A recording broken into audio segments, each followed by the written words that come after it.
अस्सलामुअलैकुम। जैसे कि पिछले लेक्चर में हमने आपको इंट्रोडक्शन कराया था अबाउट प्रोग्रेशंस एंड सीरीज़ के साथ, तो अब आज के लेक्चर में आई वांट के हम इसके कुछ क्वेश्चंस करें। बेसिकली मैंने इसके क्वेश्चंस आपको करने के लिए दिए थे, लेकिन अभी तक मुझे इसका कोई रिस्पांस नहीं मिला, और दो एक लंबा वीकेंड था आप लोगों के पास। Anyway we will move forward, और मैं उसका प्रैक्टिस सेट 8 जो है उसके कुछ क्वेश्चंस सॉल्व करवाऊंगा आपको, और उम्मीद है कि rest of the question you will do. और जब आप प्रैक्टिस करेंगे तभी आपको इस कंसेप्ट की भी समझ आएगी, और इसकी फर्दर जो एप्लीकेशन आगे हमें रिक्वायर्ड है वो भी इंशाल्लाह आपके ग्रिप में आएगी। तो स्टार्ट करते हैं प्रैक्टिस सेट 8 से। इसका फर्स्ट क्वेश्चन जो है वो है कि find the 15th term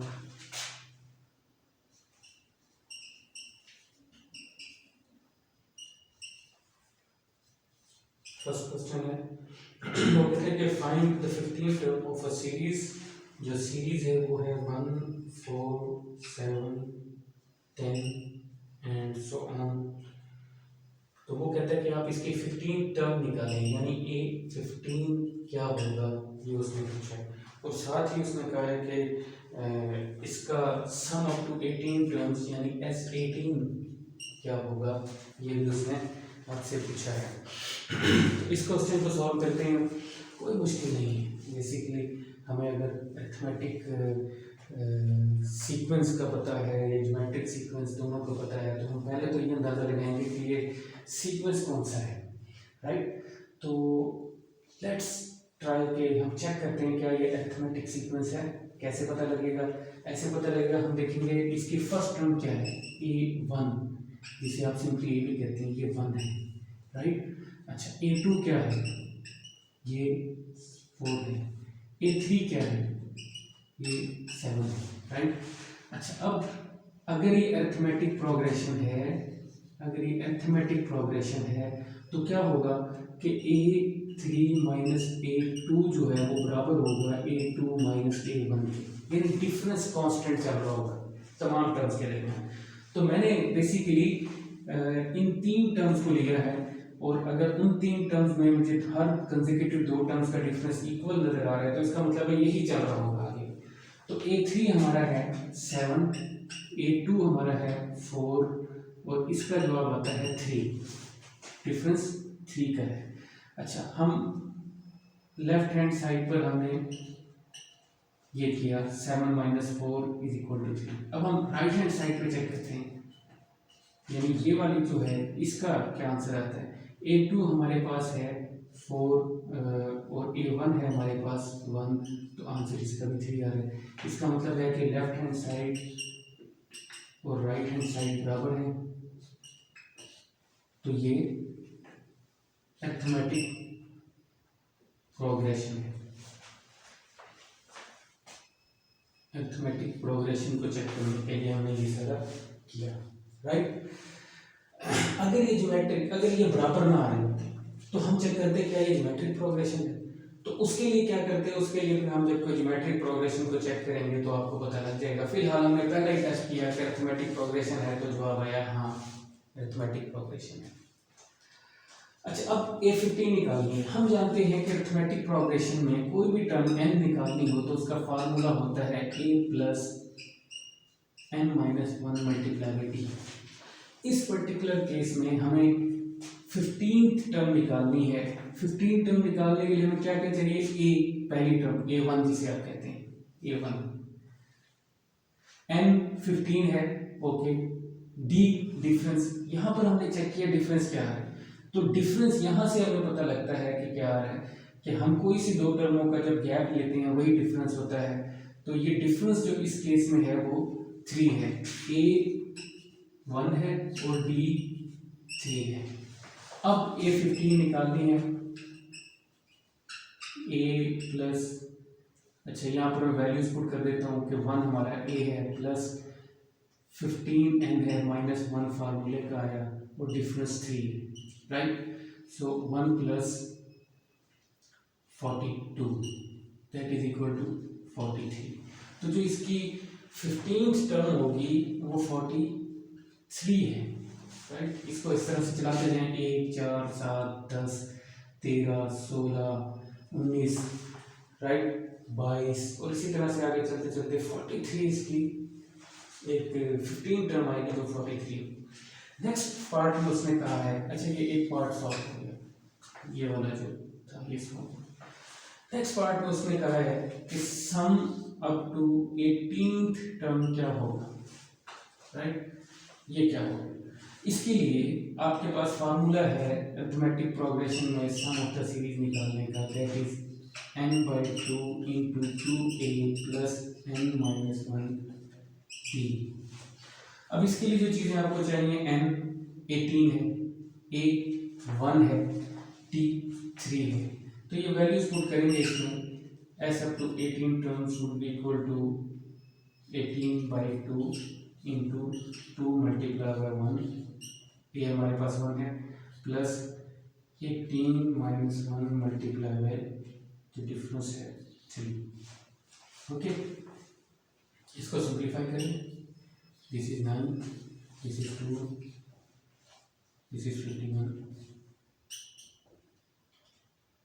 so 51 plus 2 53, 53 multiplied by 9, 53 multiplied by 9,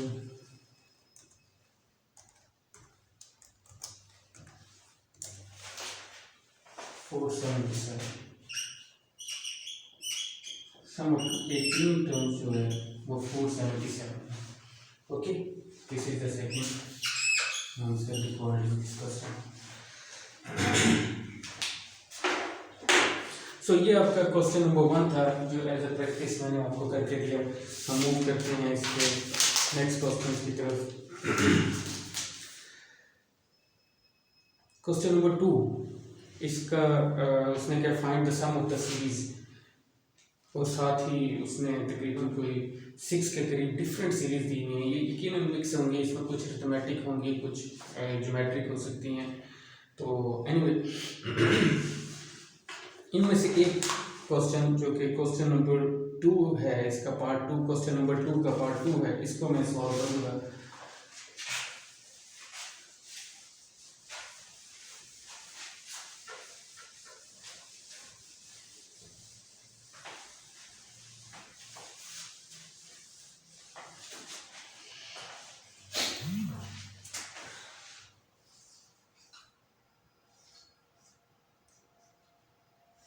Question 2 the second part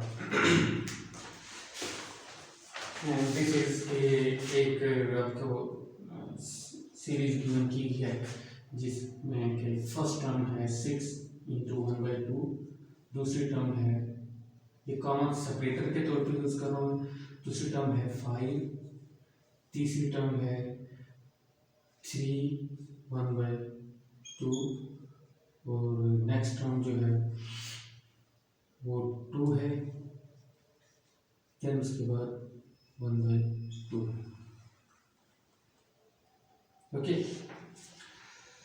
और ये एज इट इज चलती चली जा रही है, ये एज इट इज चलती चली जा रही है। अब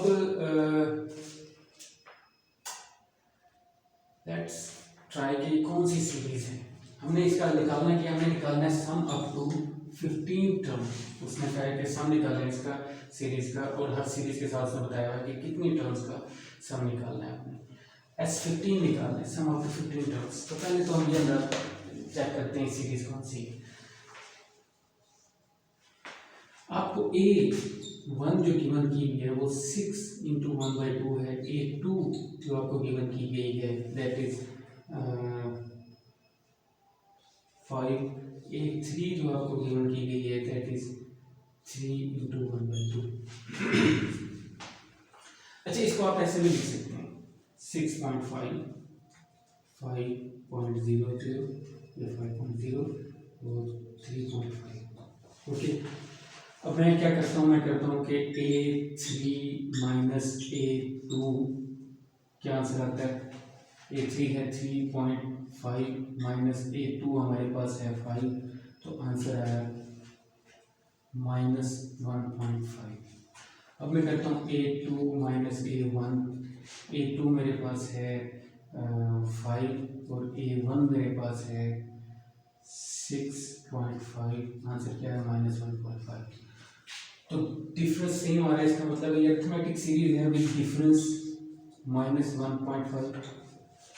ओके, अगर ये ज्योमेट्रिक सीरीज होती तो हम क्या करते हैं, ज्योमेट्रिक सीरीज होती तो हम ये करते हैं कि A3 ओवर A2 क्या आता है जी, A3 हमारे पास है 3.5, A2 हमारे पास है 5, इनका रेशियो निकालते हैं और साथ ही फिर हम A2 बाई A1 का रेशियो निकालते हैं। A2 हमारे पास है 5, A1 है हमारे पास 6.5, तो ये दोनों बराबर आनी चाहिए। अगर ये बराबर आती तो हम कहते हैं कि ये ज्योमेट्रिक सीरीज है, लेकिन इस केस में आप देख रहे हैं 3.5 डिवाइडेड बाई 5.7 आता है और 5 डिवाइडेड बाई 6.5 ये 0.76 आता है, तो ये बराबर नहीं है, दीज आर नॉट इक्वल, तो ये ज्योमेट्रिक सीरीज नहीं है। लेकिन यहाँ से हमने टेस्ट किया इसका अरिथमेटिक प्रोग्रेशन होने का या अरिथमेटिक सीरीज होने का, तो वहाँ से हमारा करेक्ट आया कि वाकई ही ये अरिथमेटिक प्रोग्रेशन है विद डिफरेंस 1.5। ये तो मैंने वैसे बताया कि अगर आपने चेक करना हो कि क्या ये ज्योमेट्रिक सीरीज है, ये ज्योमेट्रिक प्रोग्रेशन है, तो वो कैसे करेंगे, राइट। तो इस पर्टिकुलर केस में ये बात तय होगी कि ज्योमेट्रिक प्रोग्रेशन है जिसकी ए फर्स्ट टर्म 6 है और डी -1.5 है, राइट। तो अब अगर हमें ये निकालना हो S15, तो S15 निकालने के लिए जो फार्मूला होगा दैट वुड बी 15/2, m/2 होता है तो 15/2 कर दिया इंटू 2 इंटू 6, 2 इंटू ए होता है तो ए हमारा 6.5 है, sorry 6.5 plus n-1 15 minus 1 into D हमारे पास है -1.5। ओके, इसको सॉल्व करेंगे। जब आप इसे सॉल्व करेंगे तो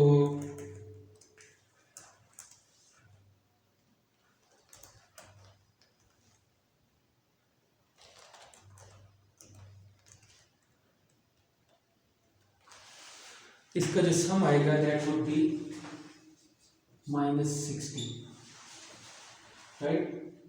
इसको सॉल्व करेंगे तो आंसर -60 आएगा, राइट। तो ये आपका आंसर है।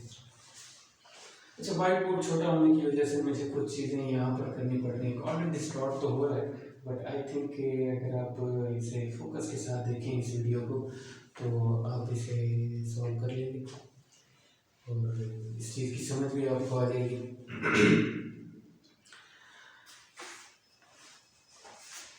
अच्छा, ये था सेकंड क्वेश्चन का सेकंड पार्ट। हम अब इसी के फिफ्थ पार्ट की तरफ चलते हैं, सेकंड क्वेश्चन के फिफ्थ पार्ट की तरफ।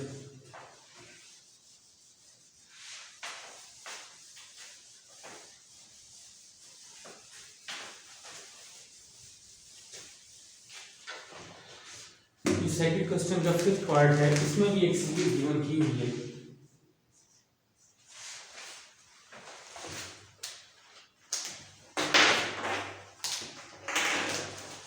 And that series is 1/3 minus 1/9 minus उसके बाद 1/27 and minus 1/81 and so on. इस सीरीज की आपने फर्स्ट 6 टर्म्स का सम बताना है। You have to find S6. Okay, what would be S6? First we have to guess कि किस किस्म का प्रोग्रेशन है, राइट। तो अब अगर हम इसका देखें कि A1 क्या है 1/3 है, A2 क्या है -1/9 है, A3 क्या है 1/27 है, राइट। तो A3 माइनस A2 इसका आंसर क्या आता है, A3 आपका है 1/27 माइनस इंटू -1/9, तो ये 1/27 प्लस 1/9 होता है। इसको एलसीएम में सॉल्व करें, 27 1 minus 3 minus 2/27, okay. A2 minus A1 करें तो A2 आपका -1/9 है, माइनस A1 आपका 1/3 है, एलसीएम लें, -1 -9 -10/9. So what we are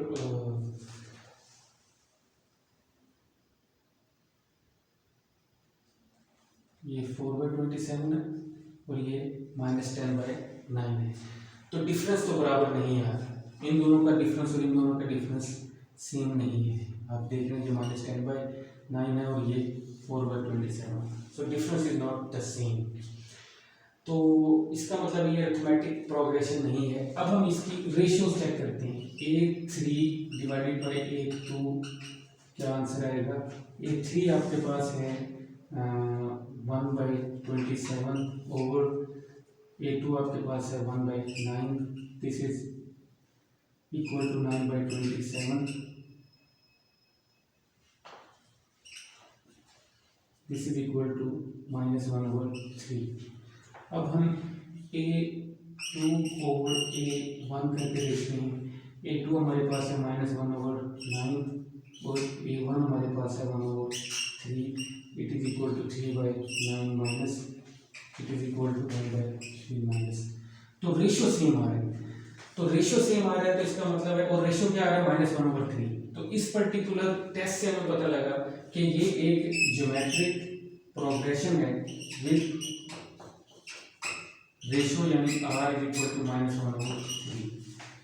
यहाँ तक हम बोल गए कि रेशियो -1/3 है और ये एक ज्योमेट्रिक प्रोग्रेशन है, ये एक ज्योमेट्रिक प्रोग्रेशन है विद रेशियो -1/3, ओके। तो इस सवाल से हमें ये पता लग गया कि हमने ज्योमेट्रिक प्रोग्रेशन को टेस्ट कैसे करना है। अब हमने मालूम क्या करना है, S6। तो पहले ये देखें कि रेशियो ग्रेटर देन 1 है या लेस देन 1 है, राइट। ज्योमेट्रिक प्रोग्रेशन जब हम मालूम कर चुके हैं कि ये ज्योमेट्रिक प्रोग्रेशन है, तो अगला स्टेप हमें ये चेक करना है कि रेशियो 1 से ग्रेटर है या 1 से लेस है। बिकॉज पिछले लेक्चर में मैंने आपको बताया था कि अगर रेशियो 1 से ग्रेटर है तो फार्मूला क्या होगा, और अगर रेशियो 1 से लेस है तो फार्मूला क्या होगा। इस केस में हम देख रहे हैं कि ये माइनस की वैल्यू है, ये माइनस की वैल्यू है, तो ऑटोमेटिकली ये 1 से लेस है, राइट, ये 1 से लेस है। तो अब इस पर जो फार्मूला अप्लाई होगा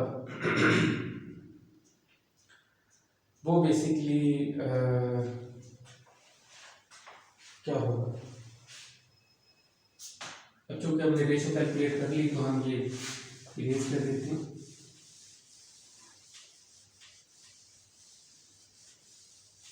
सिंपली यहाँ पर हम लिख देते हैं कि A1 हमारा 1/3 है और R हमारा -1/3 है।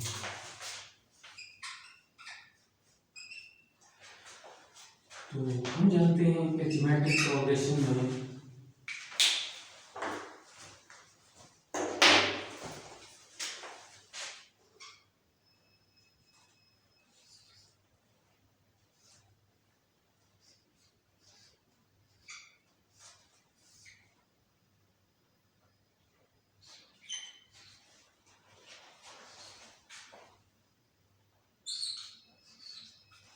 when R is less than 1, तो ये फार्मूला है।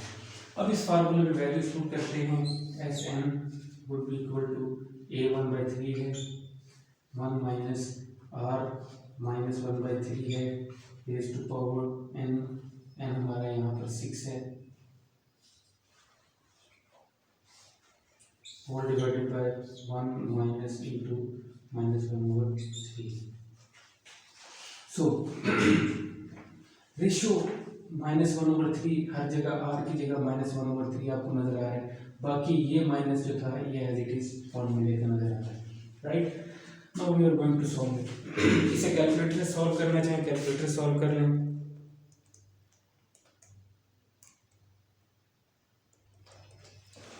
6 टर्म्स हैं,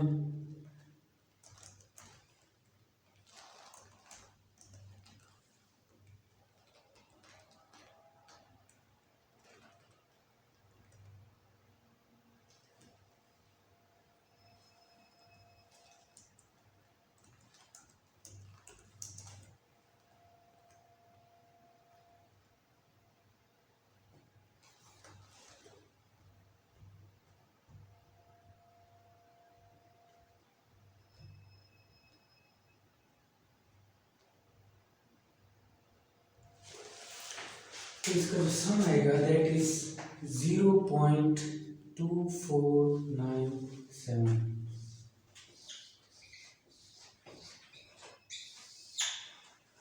ये इसका सम है, इसको सॉल्व आउट किया जाए तो ये आंसर आपको इसका मिलेगा। अच्छा, ये इन क्वेश्चंस के बाद I am optimistic that you can solve up to question number 4। उसका क्वेश्चन नंबर 5 है जो टेलर सीरीज की एप्लीकेशन है, मैं इसे एग्जाम कर रहा हूँ। क्वेश्चन नंबर 5 आप छोड़ सकते हैं। क्वेश्चन नंबर 6 की तरफ चलते हैं जो अप्लाइड नेचर का क्वेश्चन है, और उसमें हमें सीरीज और प्रोग्रेशन की एप्लीकेशन का असल पता लगेगा कि हम ये टॉपिक बिजनेस मैथ्स में क्यों पढ़ रहे हैं। So first I raise this one.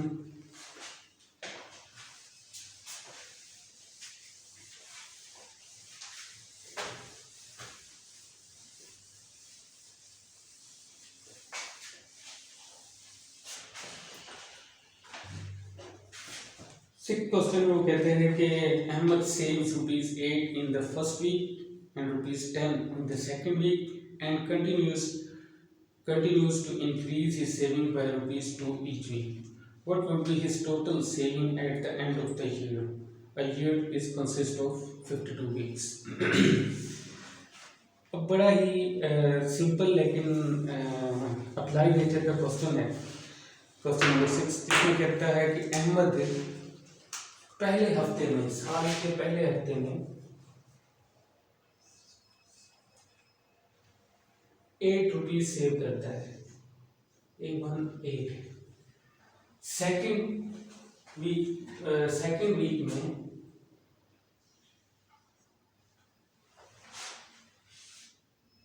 10 rupees save करता है, थर्ड वीक में 12 सेव करता है, और ये काम वो 50th वीक से तक करता रहता है, यानी पूरा साल करता रहता है। तो आपने ये बताना है कि उसका पूरे साल में कितने पैसे इकट्ठे हुए, यानी S sum of the series up to 52 terms. क्या आंसर होगा? अच्छा, अब इस क्वेश्चन में पहले तो हमें ये हिसाब लगाना है कि ये अरिथमेटिक प्रोग्रेशन है या ज्योमेट्रिक प्रोग्रेशन है। उसके बाद ही हम रेलेवेंट फार्मूले के तहत उसकी सेविंग्स को गिन सकते हैं। अगर ये अरिथमेटिक प्रोग्रेशन है then D would be equal to, क्या आता है? ठीक ठाक है? क्या है? अच्छा, ये ऐड कर रही हो के आजे बेटे। मैं ਅਸੀਂ ਉੱਤੇ ਲੈਟਰ ਕਾਫੀ ਕਮਰਿਆਂ 'ਚ ਚੱਲ ਰਹੀਆਂ ਸੀ। अच्छा, मैं क्या फालतू चल रही नहीं है। सही। So D would be equal to A3 minus A2 and that would be equal to A2 minus A1। ठीक है, तो अब इसको अगर हम सॉल्व करने की तरफ जाएं तो A3 हमारे पास 12 माइनस A2 हमारे पास 10 है, A2 हमारे पास 10 है और A1 हमारे पास 8 है, तो दोनों केसेस में हम देख रहे हैं कि 2 ही है। और यही उसमें क्वेश्चन में बताया है कि वो हर वीक 2 रुपए एक्स्ट्रा ज़्यादा इंक्रीज करके सेव करता है। तो अप्रेंट भी था कि ये अरिथमेटिक प्रोग्रेशन है, लेकिन मैं आपको ये मशवरा दूंगा कि किसी भी क्वेश्चन की स्टेटमेंट एम्बिग्यूटीज अगर आपको लगे तो आप ये टेस्ट करके उसके सॉल्यूशन की तरफ जाएं, राइट। तो डी हमें पता लग गया कि 2 है, राइट। अब हम जानते हैं कि सम ऑफ अरिथमेटिक प्रोग्रेशन का फार्मूला है n/2 into 2a plus n-1d। Okay, so in this case sum up to 52 terms would be equal to 52/2 into 2 into 8 plus 52 minus 1 into 2. If you are going to solve it, you will see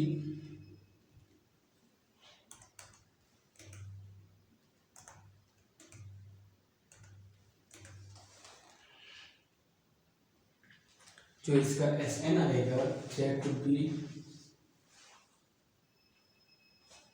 3068, right, 3068। तो ये उसकी total savings होगी 52 terms की rupees.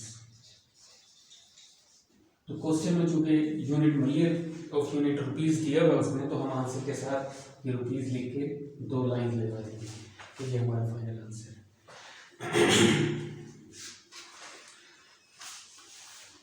अच्छा, अब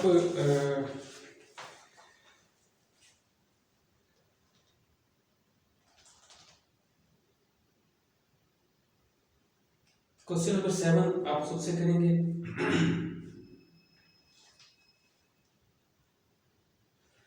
question number 8 ये भी आप सबसे करेंगे। क्वेश्चन नंबर 9 मैं कर देता हूँ, बल्कि चले मैं कर देता हूँ क्वेश्चन नंबर 9।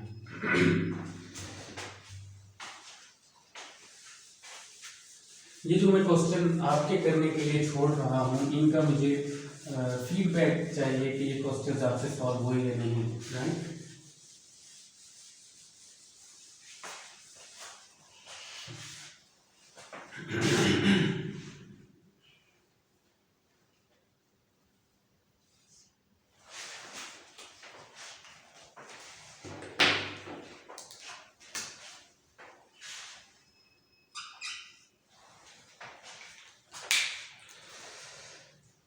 क्वेश्चन नंबर 9 है कि mister Mahmood has been offered appointment simultaneously from 2 firms A and B. Firm A offers a salary scale of rupees 451,000, while firm B offers scale of rupees 530, 10, 40. He wants to decide on the basis of his total receipts of 10 years service which offer should he accept. No consideration of time management. ऐसा है कि mister Mahmood को 2 जगह से job offer होती है, एक firm ए और एक फर्म बी। फर्म ए जो उसे सैलरी दे रही है वो इस तरह से है कि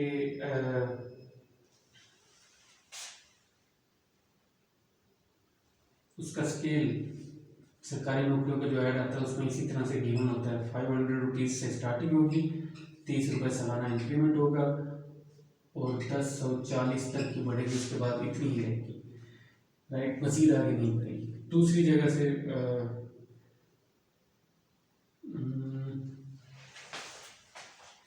आई थिंक मैंने जो बी में लिखना था वो यहाँ पर लिख दिया, 500, 330 एंड 1040।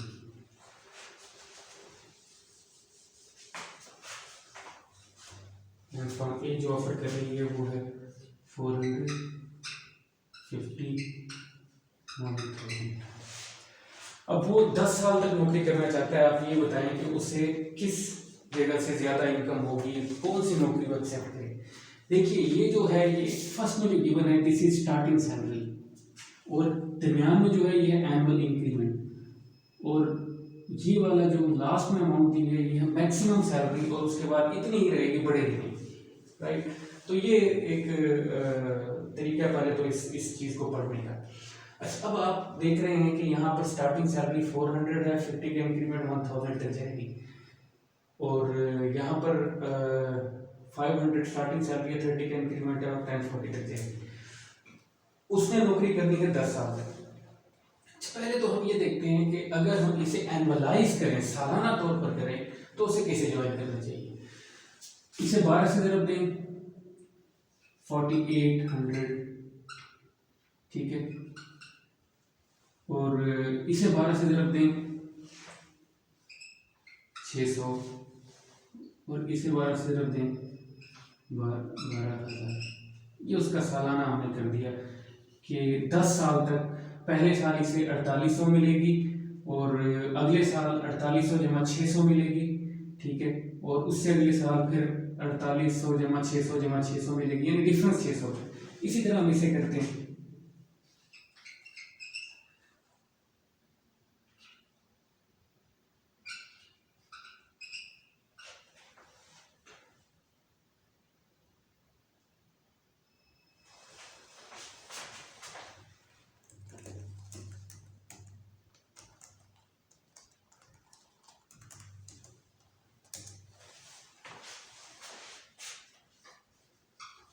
ये अब यहाँ पर हमें कुछ आसानी होगी।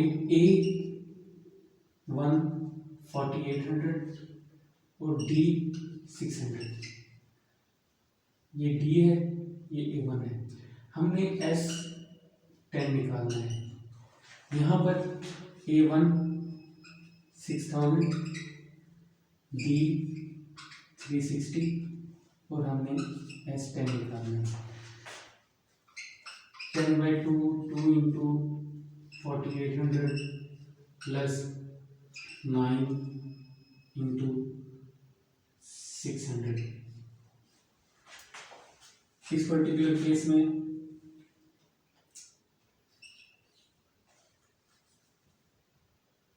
10/2 into 6000 plus 9 into 360।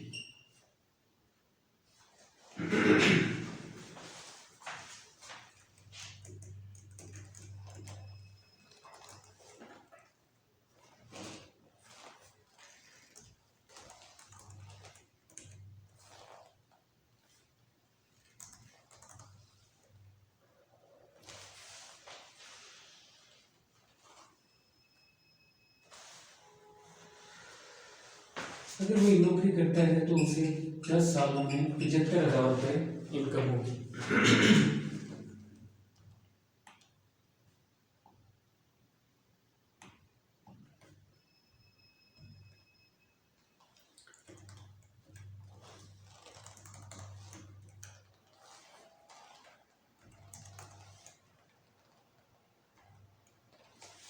और अगर वो ये नौकरी करता है तो उसको 76,200 रुपये इनकम होगी। तो यकीनन उसे ही शुड गो, ज़्यादा इनकम उसे बी फॉर्म ज्वाइन करने से हो रही है, तो अहमद जो महमूद है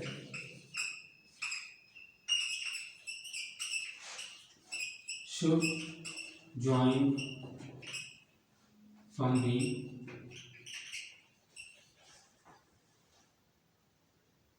which pay more income, the salary, right? तो ये क्वेश्चन मेरा टैक्टिकल किस्म का था, इस वजह से मैंने मुनासिब समझा कि हम इसे सॉल्व कर लें। तो आई होप दैट ये क्वेश्चन आपको समझ आ गया होगा। इसके बाद हम आपको क्वेश्चन नंबर 10 भी करवा देते हैं, और इसके बाद देन 11 12 आप खुद करेंगे, और फिर प्रॉब्लम सेट 8 भी आप खुद ही करेंगे, और उससे कोई अगर रिलेटेड इशू होगा तो मैं वो क्वेश्चन आपको नेक्स्ट वीडियो में सॉल्व करके शेयर कर दूँगा। तो क्वेश्चन नंबर 10 की तरफ चलते हैं।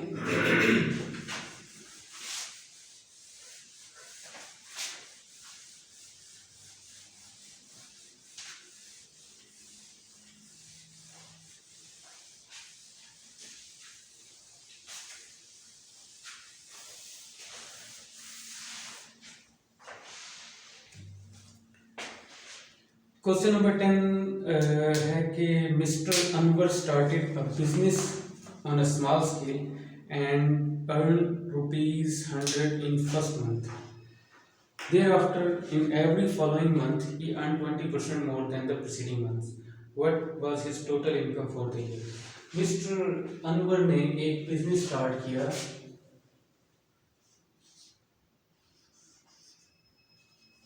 जिसमें कि फर्स्ट मंथ जो उनको प्रॉफिट हुआ वो ₹100 है, ₹100 है, और नेक्स्ट मंथ उन्हें 20% मजीद प्रॉफिट हुआ, यानी A2 120 और A3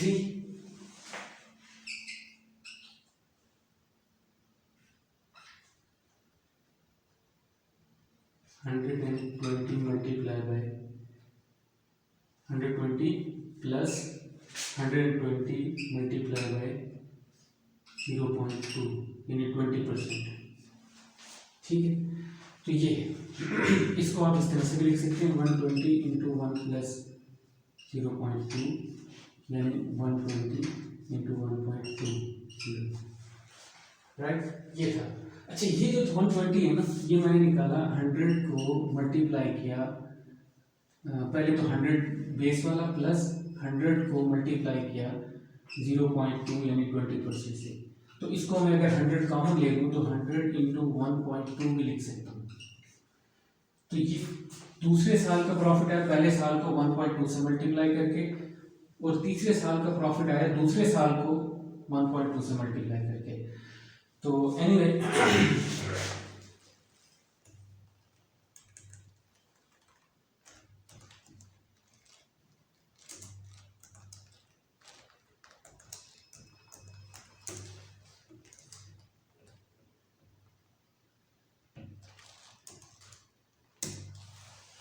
दूसरे साल उन्हें टोटल जो प्रॉफिट आया वो 144, A3 144, A100 A2 120 और A3 144। तो इसको अगर आप इस तरह से लिखें, मैं चूँकि इस पे ज़्यादा कवर कर रहा हूँ तो मैं अब इसे शॉर्टली अगर लिखना चाहूँ तो ये 144 है। अगर आप अर्थमेटिकली चलना चाहें तो आप देखते हैं कि इन दोनों के दरमियान 20 का फर्क है, इन दोनों के दरमियान 24 का फर्क है, तो ये अर्थमेटिक सीरीज तो नहीं है। ज्योमेट्रिक सीरीज का टेस्ट लगाना चाहें तो A3 डिवाइडेड बाई A2 जो कि आपका 144 डिवाइड बाई 120 है, ये 1.2 आंसर देगा, और A2 divided by A1 120 divided by 100 ये भी 1.2 आंसर देगा। इसका मतलब है कि एक ज्योमेट्रिक सीरीज है या प्रोग्रेशन है जिसमें कि R आपका 1.2 है। अब R आपको मालूम है और उसने आपसे कहा है कि पूरे साल का प्रॉफिट कितना होगा, यानी सम अप टू 12 टर्म्स निकालना है। तो आपको जो चाहिए होता है, अच्छा R 1 से ग्रेटर है, अब 1 से ग्रेटर है तो सिमिलरली जो आपका फार्मूला होगा वो होगा A इंटू R की पावर n-1 ओवर R-1। इस केस में आपके A जो है 100 है, R 1.2 है, raise to power S up to 12 term निकालना है तो रेज टू पावर 12 -1 डिनोमिनेटर में 1.2 -1। इसको आप सॉल्व कर लेंगे कैलकुलेटर की मदद से।